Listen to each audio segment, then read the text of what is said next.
اس وقت پارلیمنٹ کے دونوں ایوانوں میں اجلاس شروع ہیں اور دونوں ایوانوں میں مختلف موضوعات پر بحث مباحثہ ہو رہا ہے۔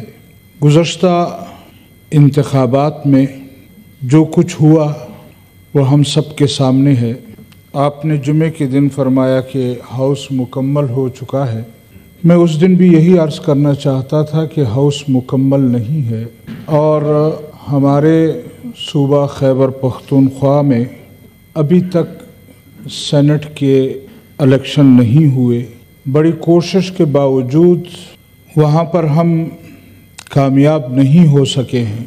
احساسی محرومی اس لیے جاگتا ہے کہ ہمارے باقی صوبوں میں بلا مقابلہ انتخابات ہو جاتے ہیں، یہاں ان کی نمائندگی مکمل ہو جاتی ہے، اور صوبہ خیبر پختونخوا میں بلا مقابلہ تو چھوڑیں، وہ مقابلے والے دن بھی آرڈر آتا ہے کہ آپ کا الیکشن ملتوی کر دیا گیا ہے۔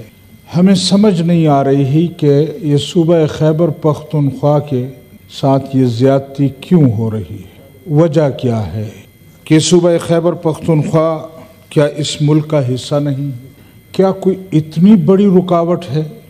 میں دستبستہ گزارش کروں گا، چونکہ وہاں سینٹ کا الیکشن ہے اور اس وقت آپ کسٹوڈین ہیں اس ہاؤس کے، لہٰذا میں نے اس دن بھی یہ درخواست کی تھی کہ اس پر ذرا توجہ دیں کہ وجوہات کیا ہیں۔ کیا صوبہ خیبر پختونخوا سے ابھی تک یہ توقعات نہیں ہے کہ آپ کی مرضی کے مطابق اس کا نتیجہ آئے گا؟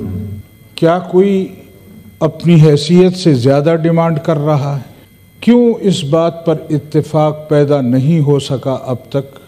لہذا آج ایک مرتبہ پھر آپ کی خدمت میں یہ گزارش کروں گا کہ اس پر توجہ دی جائے۔ ہمارے صوبے میں ویسے بھی احساس محرومی ہے اور اس احساس محرومی کو مزید بڑھایا جا رہا ہے۔ قومیں تقسیم اس طرح ہوتی ہیں جب آپ ان کو محروم رکھیں گے، ہمارے نوجوان نسل کو یہ سوچ اور فکر جائے گی کہ ہماری سنوائی نہیں ہو رہی ہے، اور جب سنوائی نہیں ہوگی تو پھر پارلیمنٹ کے راستے سے ہٹ کر کوئی نوجوان دوسرا راستہ اختیار کرے گا جس کو ہم اور آپ جرم کہیں گے۔ تو کیا اس وقت یہ خاموشی یہ جرم نہیں؟ کیا اس وقت اس کو الیکشن نہ کرانا کیا یہ جرم نہیں؟ احساس محرومی کو تقویت دینا کیا یہ جرم نہیں ہے؟ اور صرف خیبر پختونخوا میں یہ کیوں ہو رہا ہے؟ لہذا میں دستبستہ گزارش کروں گا کہ جو بھی رکاوٹ ہے اس کو فی الفور ختم کیا جائے۔ اگر کوئی سیاسی پارٹی رکاوٹ ہے اس کو سمجھانے کی کوشش کی جائے، کوئی اور ادارہ رکاوٹ ہے اس کو سمجھانے کی کوشش کی جائے، یا کیا قصداً عمداً ہم ایک صوبے کو ان حالات کی طرف دھکیل رہے ہیں کہ جن حالات سے ہم ایک عرصے سے گزرتے آئے۔ ایک وہ زمانہ تھا کہ جب فاٹا الگ ایک صوبہ تھا، فاٹا کے حالات آپ کے سامنے، اگر آپ کو یاد ہو یہاں اسی پارلیمنٹ کی بلڈنگ میں ایک اجلاس ہوا تھا اور اس دن آپ بھی اس اجلاس میں موجود تھے جناب چیئرمین صاحب۔ میں نے زور دیا کہ اس کا فی الفور فیصلہ کریں۔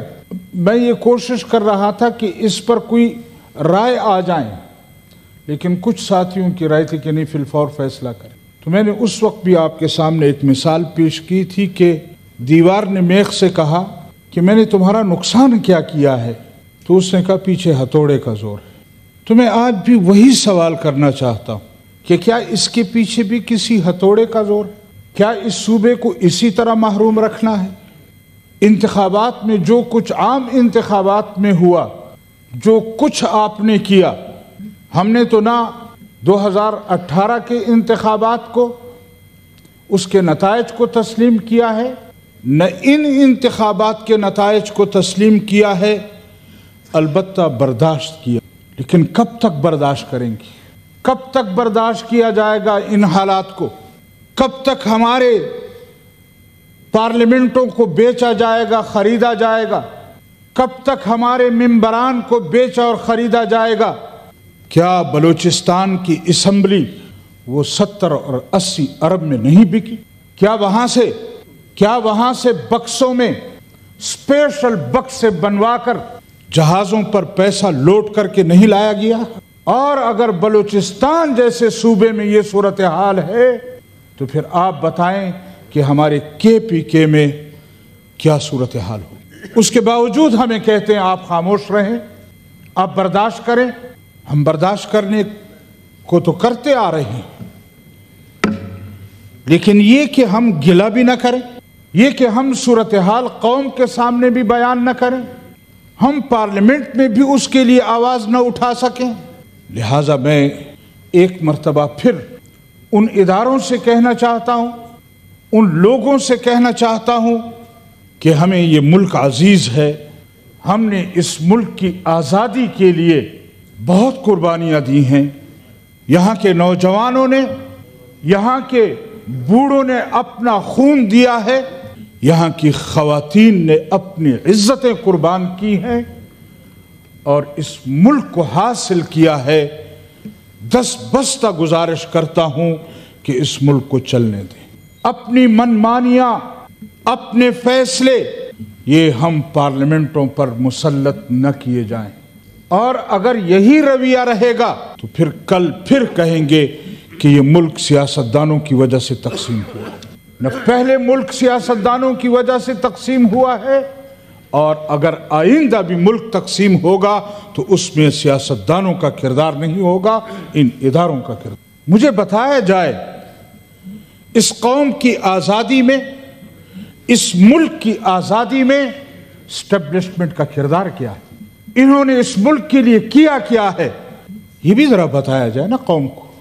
آج جو ہمارے سروں پر مسلط ہیں وہ ذرا اپنا کردار تو بتلائیں کہ ان کا اس ملک کے لیے کیا کردار ہے، کتنی قربانیاں دی ہیں، کیا کیا ہے تم نے اس ملک کے لیے۔ اور جن لوگوں نے قربانیاں دی ہیں ان کو تم نے کان سے پکڑ کر باہر کر دیا ہے۔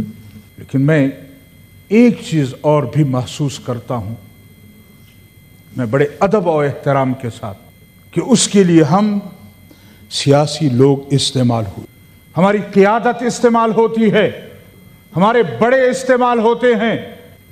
میں اپنی دستبستہ قیادت کے سامنے گزارش کرتا ہوں کہ اگر اس ملک کی آزادی میں آپ کا کردار ہے تو ملک کے تحفظ میں بھی آپ کا کردار چاہیے۔ اس ملک کو ہم نے مل کر محفوظ کرنا ہے۔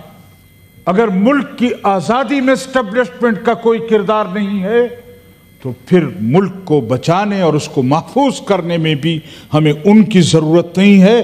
سیاستدانوں کو آگے آنا چاہیے اور اپنے کانوں کو مضبوط کرنا چاہیے کہ آپ کے کانوں میں جو بھرا جاتا ہے، جو کہا جاتا ہے، وہ حقیقت نہیں ہے، حقیقت وہ ہے جو قوم کہہ رہی ہے۔ بڑا نعرہ لگایا گیا، پاکستان کا مطلب کیا؟ لا الہ الا اللہ۔ بتائیں کہ گزشتہ یہ 75-76 سالوں میں ہم نے کون سا لا الہ الا اللہ کا قانون بنایا ہے؟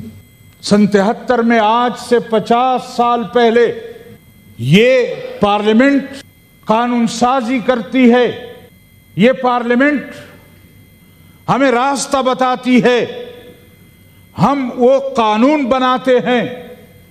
لیکن مجھے بتایا جائے ان 50 سالوں میں کسی ایک قانون، کسی ایک شق پر، ہمارے آئین کے کسی ایک شق پر عمل ہوا؟